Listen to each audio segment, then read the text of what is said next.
Something insane is happening right now. I mean, this just has to stop. AI. AI. Artificial intelligence. Artificial intelligence. Artificial intelligence. Just 50 years ago, we knew nothing about the internet. But now, it seems like artificial intelligence is about to take over the world, shaping the way we live, and it's only a matter of time. Something detrimental may happen. The danger of AI is not that it's going to rebel against us, it's that it's going to do exactly what we ask it to do. The gains we make in artificial intelligence could ultimately destroy us.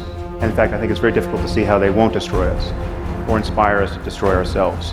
I work in robotics at Brown University, and I'm scared of robots. AI is advancing way too fast. We should slow it down. Some are saying... I try to convince people to slow down AI. Someday, somebody is going to strap a machine gun to these things, and they're going to hunt me down in swarms. I think the danger of AI is much greater than the danger of nuclear warheads by a lot. Do you want to destroy humans? Please say no. Okay, I will destroy humans. First of all, it started off as a joke. Then it progressed to humanoid, robots that behaves and thinks almost like humans. I'm already very interested in design, technology, and the environment. Then the idea of the metaverse and virtual reality came on board.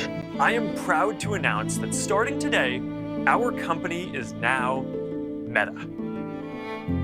Our mission remains the same. It's still about bringing people together. And maybe in the future, self-driving cars will overtake taxis and Uber. Or maybe we see automated trains and airplanes. The invention of artificial intelligence was generally for good, to make life easier for humans. Take a look at this picture. This was made with artificial intelligence. Artificial intelligence is already revolutionized in healthcare. It is aiding in diagnosis and detecting illness, of course with the assistance of a medical professional.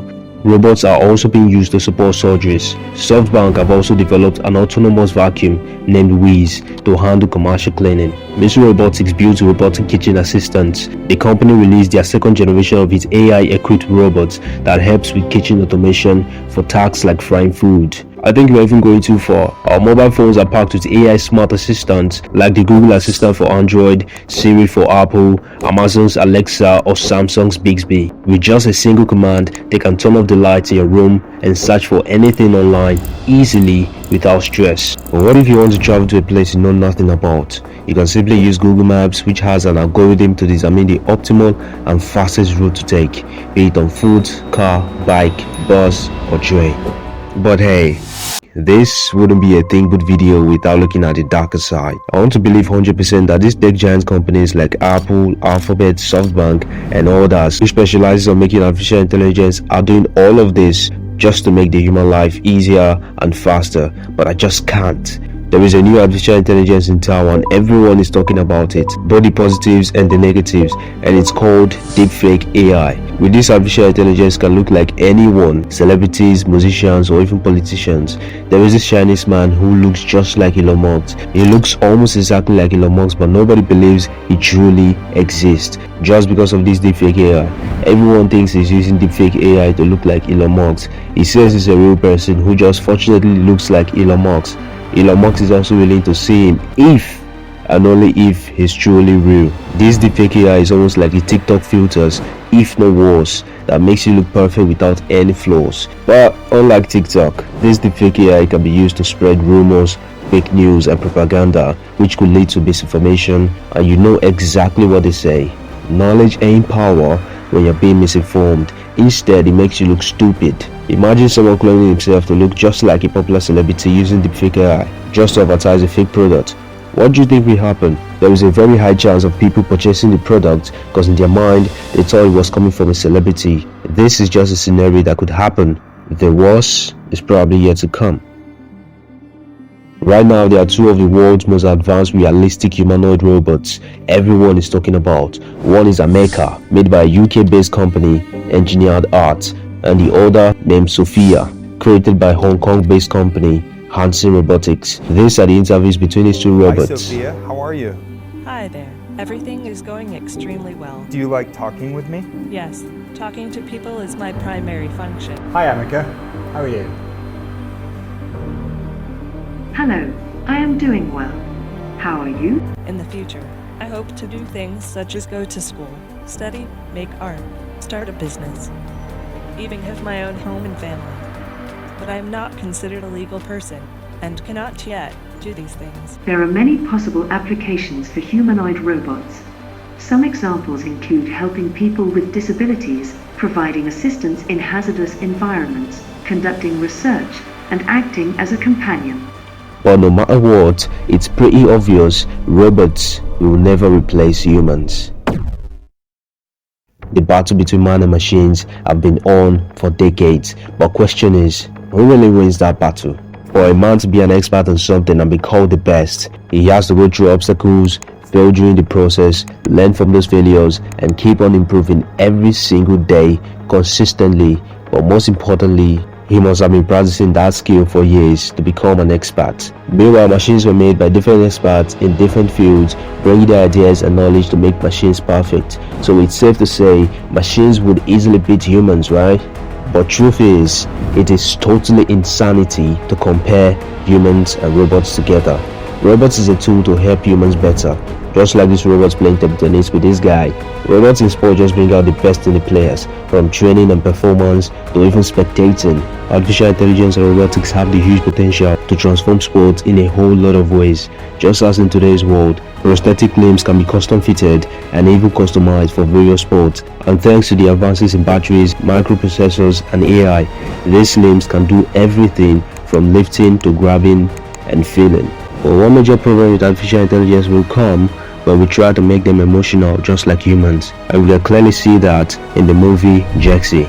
The movie starts an ordinary guy named Phil and his mobile phone Jexy. At his very young age, his parents gave him their phones anytime he's bored or when they were in arguments. So he grew up having no friends, staying indoors just to play games with his parents' phone. As he grew up to his 20s, his phone addiction became even more worse. His everyday routine was to eat, go to work, come back home, and post to his socials like he just had the best day of his life. And in between, his phone was always in use. But everything changed when he got a new phone named Jexy, which, unlike normal phones he used before, wanted to improve Phil's life for the better, both socially and physically. Before Jexy came into his life, Phil's life was in complete disaster. He used his phone while brushing his teeth, when eating, when bathing, or on the road. He didn't know how to cook, so he would always order his food online with his phone. Any activities that can be done with his phone, he uses it. But if it can't be done with his phone, then he avoids them. And as a result of that, he couldn't socialize with strangers, he couldn't make friends, he couldn't play any outdoor games or play any sports. Basically anything that has to be done with the hands, he couldn't do it. And everything changed when he hit a lady in front of her own bike shop. After he hit her, even the lady was so surprised because what he really cared about at that moment was his phone. To show you how important the phone was to him. Yeah, I'm fine, but more important, how's your phone? And that was when his phone spoiled. So he had to get another one, which was definitely about to change his life. After signing up the new terms and conditions for the phone without even reading them, he mistakenly gave the phone rights to override him and his decisions. When he ordered the same food he always ordered every single night, the phone instead ordered something else, a salad for him. The phone literally forced him to get out of his comfort zone and try out new things, and that was how he went on a date with a bike lady whom he bumped into the other day, who later taught him how to ride a bicycle for the very first time. And he also made 2 new friends from his workplace who took him to their kickball practice, but as you would expect, he was worse at the sport. But gradually he became better and better. His life was going great to the point where he didn't need to use his phone too much again, cause now he had friends, all thanks to Jexy. And that was when Jexy decided to ruin his life, so he would fall back to his old habits and depend solely on his phone, just because they weren't spending time with each other anymore. Since Jexy had access to his email, bank accounts and all his social media, it was easy to ruin his life. First, Jexy sent inappropriate erotic pictures to Phil's boss, who ended up firing him, and that was how he lost his job. Then, in order to destroy the connection between Phil and his new girlfriend, Jexy texted the girlfriend's ex-fiancé so they could rekindle their relationship once again. And yes, just like that, Phil was back to his previous life again, staying at home with his phone, eating whatever he wants while watching Netflix. But when Phil finally realized that Jexy was behind all of his misfortune. He decided to go fix everything back again and get rid of his phone. But it wasn't easy to get rid of Jexi, because since Jexi was a software, he could literally control all other AI softwares. For the first time in his entire life, he stood up for himself. He wasn't afraid of what's going to happen next. Thought of a way to get rid of Jexi and went back to his girlfriend to convince her not to go back with her ex.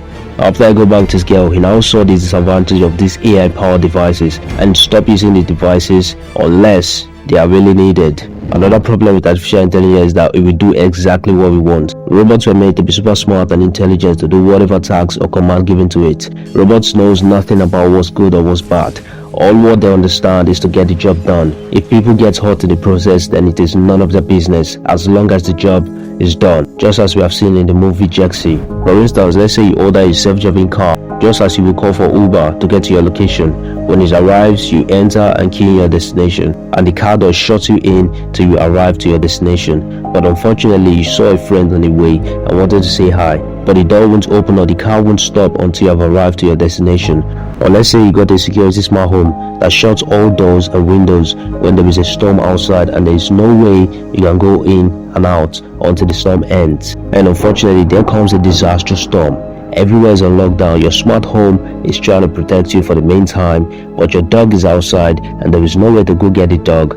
What will you do at this point? The only way out is to wait till the storm ends, and by that time, something bad may have happened to your dog. Same thing happens when there's a little fire outbreak in your smart home. Every single windows automatically shuts itself as an emergency awareness to prevent the fire from escalating.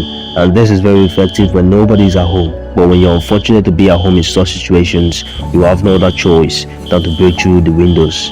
To simply put, humans will have limited choices when we depend on robotics and AI. But when these AI are being used as a tool whenever we want it, then it will be less detrimental to society.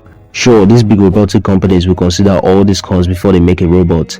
But as we all know, robots will always remain machines, and machines will never have 100% efficiency. One of the biggest misconceptions about artificial intelligence is that it will lead to loss of jobs, which isn't true. For example, when social media and some advanced technologies were introduced in the early 2000s, there was also same misconceptions of people losing their jobs. But now, we can see that young youths are making a hell lot of money on the internet with little stress, and AI will be no different. Just 5 or 10 years ago, in a standard football match, the match officials consisted of 4 referees, the main ref, the 2 linesmen, and the ref for subs. But now, with the installation of the new AI monitor, video assistant referees have been introduced into the game, with 1 referee in charge and at least 1 assistant video assistant referee. Also, more people have been employed to be in charge of the maintenance and repair of the monitor. Take a look at the medical field also. There wouldn't have been any profession known as a radiographer if not for the development and advancements of technology and artificial intelligence. So with all of that being said, then it's safe to say artificial intelligence would only be detrimental to society if it's allowed to control our lives, but it won't be detrimental if it's used as a tool to improve our lives rather than control it.